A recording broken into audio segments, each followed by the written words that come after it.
What's up, everybody? Today I'm going to compare the Walking Dead Season 3 to the comic book. So far this is mid-season. I'll make another video in a couple months when the next half of the season comes out and compare the second half to it. First of all, I want to say this is full of spoilers, so if you don't want to be spoiled about what's happened so far in the show, or you don't want to be spoiled about what's happened so far in the comic books, this is not a video you need to watch. Okay. So far, I feel like the people in the show are doing a good job of keeping it different from the comic book, but there are a few little things that are connected and they keep the same. The show is a lot more tame than the comic book. It's on TV, so I guess that has to be the case. And some of you who have not read the comic book may be surprised to find out that a show where a son had to shoot his own mom and they showed a C-section of a baby with a hunting knife would be a lot more tame than what they show in the comic book, and that is definitely the case. So let's start out with episode 1. They're hungry, they're starving, they can't find food. Boom, they find the prison. Same thing happened in the comic book. Found the prison. Lori was a lot further along this time when they found it. That's about one of the few differences. When they found the prisoners, that was a lot different. When they're walking up into prison in the comic book, they just kill all the zombies in the yard, pretty similar to what they did in the show. And they just walk into the cafeteria and there's some prisoners sitting at the tables and they're like, hey, you want some meatloaf? They're pretty friendly, back and forth. No one got bit going in and out. They're friendly with prisoners. The prisoners are friendly with them. The only two prisoners that were the same in both the show and the comic book were Axel and Andrew, as far as I'm concerned. I might be wrong on that, but I'm pretty sure. Andrew being the shorter of the black guys, and Axel being the white guy with the mustache. Axel's a lot more different in the comic book than in the show. He's a buff biker guy. In the comic book, he's a very likable character. He's tough. In the show, he's kind of a wuss. He does his catchphrase, you follow me. He does that a lot in the comic book, and I was kind of excited when he did that in the show. Herschel gets bit in the leg, and they have to chop it off. This is kind of the same. In the comic book, the first guy that gets bitten is a guy named Alan, who is not in the show. The amputation does not work. He dies. The second time around, Dale gets bitten, and Dale is not in the comic book, or not in the show at this point. He's dead, but he lives. He's alive at this point, is all I'm going to say about that for people who have not read as far in the comic books. But he's alive at this point, and they have to cut off his leg, and Herschel helps them, and that's why he survives the second time. That's the only case of someone being bitten and it being amputated of that working that I know of in the Walking Dead universe of both the show and the comic. Was Herschel in the show and Alan in the comic. Episode 2, let's talk about that. Relationship with the prisoners. It's very strained in the comic book, or in the show, not the comic book. Rick hates the prisoners in the show. He don't have nothing to do with them. He wants them to live on that side of the prison. They want to, take it back. That wasn't an issue in the comic book. They lived pretty well together up until some things happened. Food. There was a lot more food in the comic book. The cafeteria was full. In the show, they're about out of food. Rick has to kill a guy. Rick kills one of the prisoners, the Spanish guy.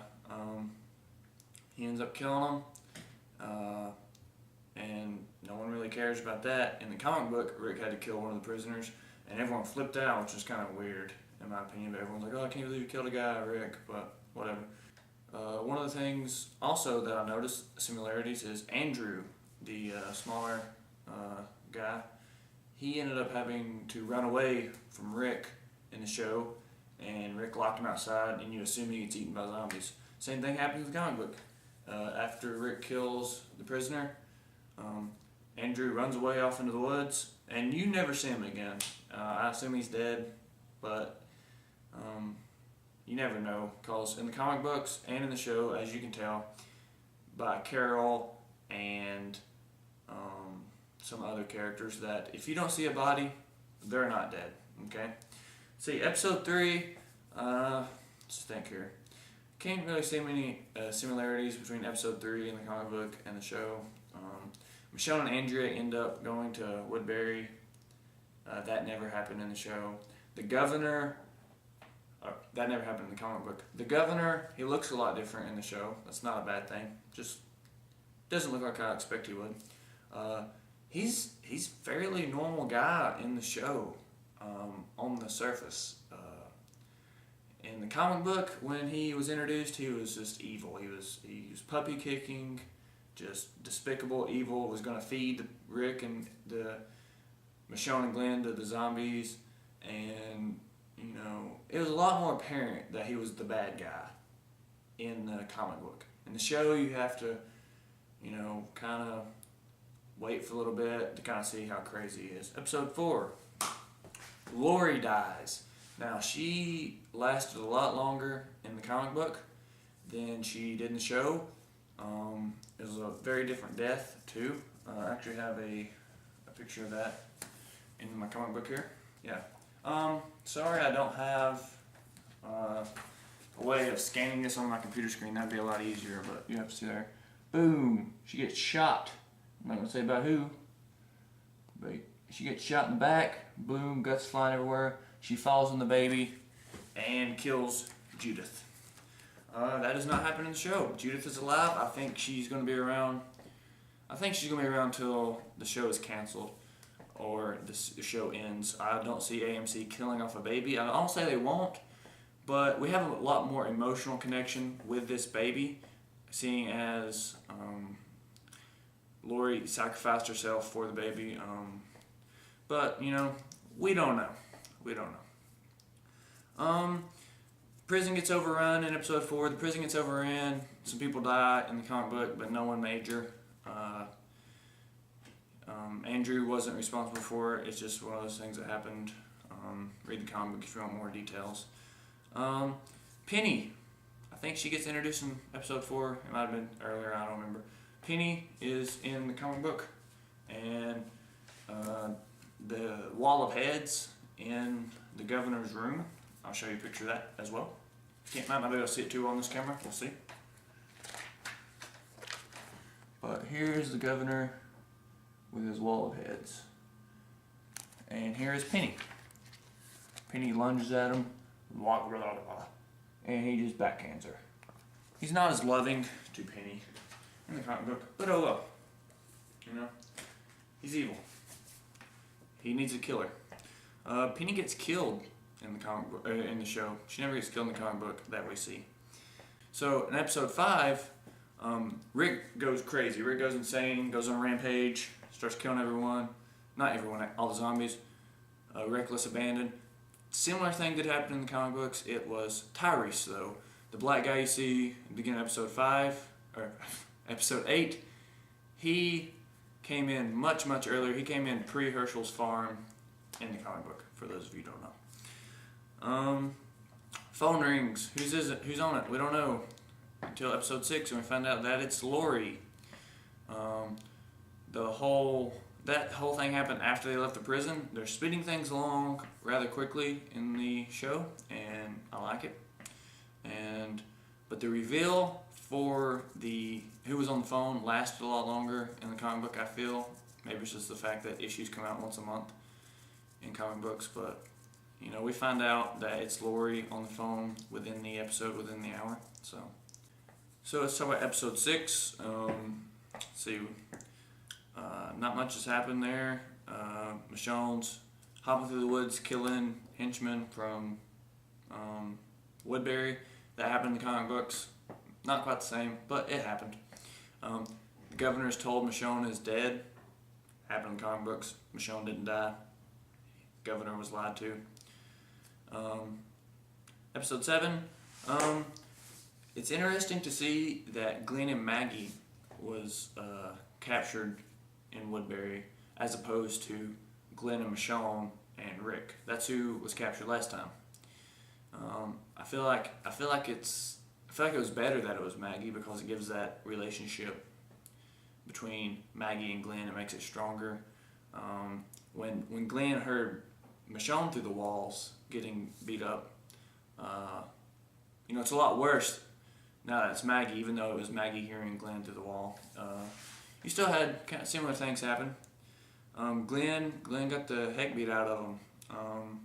Something that happened to Michonne, and Maggie did not get raped. I'm glad of that. Like I said, the show is a lot tamer. The governor did not rape Maggie. I'm kind of happy that he didn't. I'm really happy that he didn't. But he raped Michonne on several occasions. Glenn's a lot tougher in the show than he is in the comic books. In the comic books, all he really did was just cry in the room and nothing really happened to him. In the show, he's headbutting Merle and all this good stuff. Episode 8. Episode 8, Escape from Woodbury. They're escaping from Woodbury. Kind of similar, kind of different. Tyrese is introduced. I was kind of excited about that. He has a hammer. His daughter is not in the show, but his, I assume, wife is. So see how that pans out. Something that hasn't changed in the comic book or in the show is the fact that Woodbury is full of stormtroopers. These guys cannot aim. They are just all over the place. But I guess that's what happens when you have a bunch of people but you don't want anyone to die. You just have them shoot everywhere. Michonne disappears in this one, just like she does in the comic book, and waits for the governor to fight him. It was kind of interesting, the fact that Michonne hated the governor enough to go wait for him, because in the comic book she had a reason to. He tortured her. But in the show, I feel like she should have just stayed with Rick. They have a great fight. That's one of my favorite parts of the episode is Michonne and the governor fighting. In the comic book, in the show, Michonne stabs the governor in the eye with a shard of glass, and that's it. In the comic book, she did a lot worse to him. She nailed his dick to a board, first of all, and gouged his eyeball out with a spoon, pulled his fingernails off, cut off his arm, chopped off his dick. Yeah. So like I said, they're not going to show that on AMC, I don't think. That's why the show is more tame. This is actually what Michonne did to the governor right here. You can kind of see, yeah, his eyeball's out, his arm's off. You can't see his, junk down there, but it's been mutilated on. Said, pulls out his eyeball right there.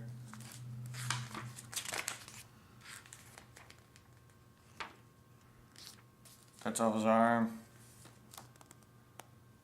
Right there.